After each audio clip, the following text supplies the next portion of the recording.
Thank you, Sean. Now to pick up on some of the themes from Sean's speech and talk about what more needs to be done to meet this moment, please welcome back to the podium the Chairman of the Canadian Executive Board for Canada's Building Trades Unions and Special Advisor to the General President of the International Union of Painters and Allied Trades, Brother Robert Kucheran.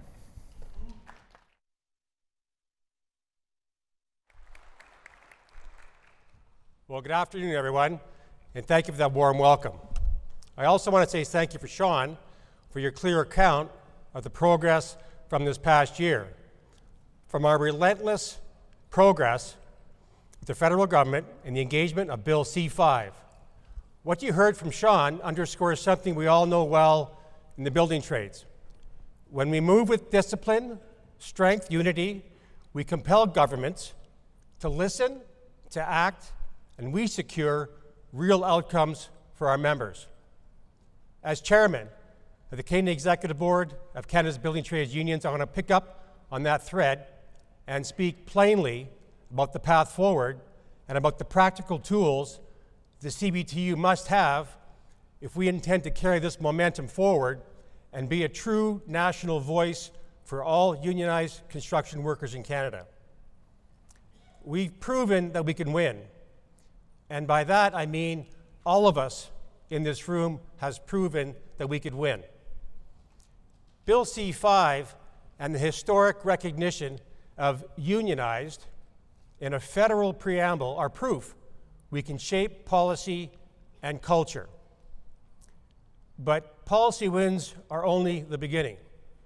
To turn legislation and goodwill into sustained on-the-ground change across every province and territory, we must build capacity inside our own movement. That means investing in people, systems, strategies that let us move faster, act smarter, and serve every member, whether they work on a remote site or in downtown high-rise. These are questions I hear regularly from board members, provincial councils, and rank-and-file members. Questions like, how do we reduce temporary foreign workers on construction sites? How do we improve safety on construction sites? How do we ensure prevailing wage provisions are actually enforced? And how do we get more apprentices on job sites and keep them working longer? How do we improve UTIP to include bricks and mortar funding? And how do we improve union density and market share on federally procured construction projects?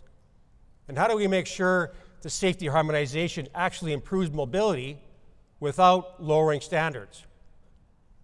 And how do we ensure more members of ours are actually using the labor mobility tax deduction? Now, these are not academic questions. They determine whether our wins translate into better jobs and safer work sites. But they also clearly indicate there is more work to be done. Too often, the answer to these questions, and I have to be honest, is that I don't really know. I assume they're being looked after. That's because we don't have the resources to check. We're relying on third-party bureaucrats to finish the job what the building trades has started. We haven't had the staff or the research capacity to dig deep enough or dig fast enough. And that, sisters and brothers, must change. The CBTU has achieved monumental legislation victories, but we need the resources to convert these victories into sustainable change for generations to come. And just like our members on the job site need practical tools that will multiply our effectiveness and make governments keep the promises that they make. To drive this momentum forward, we need to grow our capacity to support strategic change, evidence-based advocacy, expand engagement with provincial councils, and enforce prevailing wage and apprenticeship requirements that are receiving investment tax credits.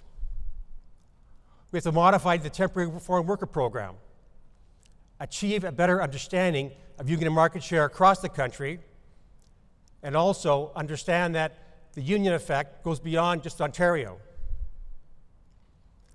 To meet this challenge, the CBTU needs to enhance research data capabilities and to inform policy.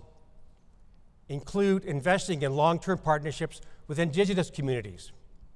Put more boots on the ground to ensure compliance with prevailing wage or apprenticeship requirements across the country. Provide more supports and coordination to provincial councils on federally regulated initiatives so we can act quickly and move with more authenticity. These tools are not luxuries. They are the levers that turn policy wins into durable gains for our workers. They will let the CBTU back up the disclosure of being a national voice with evidence and on-the-ground presence. We must be deliberate, strategic, and unified. We have the trust of our members, the expertise of our trades, and the political capital from recent victories. Let us convert that into institutional capacity. Let us build a CBTU that can research, fight, organize, communicate, and coordinate on a national scale while respecting the provincial autonomy and local leadership. To do all this, we need the resources. And now's the time to make an incremental investment into the CBTU's resources that can meet the moment, to ensure that more of our members go to work and that Canada's future is indeed union-made, building trades-made.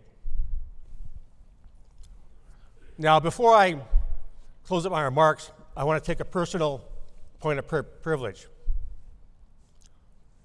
And I've had the privilege of addressing you all for the last 13 years. And Suzanne has only been here once before. And like many of you, I've been preoccupied with my job. And I've left the most important duties to my wife of 41 years, together 46 years, and she did the most important work, and that's look after our family. So if you would please acknowledge my beautiful wife. Please, Suzanne.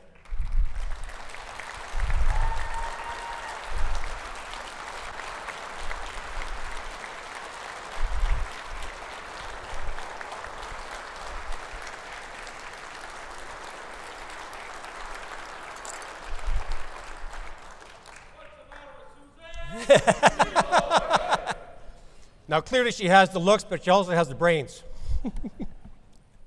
Now, it's been my honor and privilege to serve the women, men, and families of the Canadian building trades. Never have we achieved so much, and I'm so proud of the work that we've been able to accomplish. From our representatives who visit the job sites, to the managers to enforce those reps to visit the job sites, to regional building trades councils, to provincial building trades councils, and of course, our national office.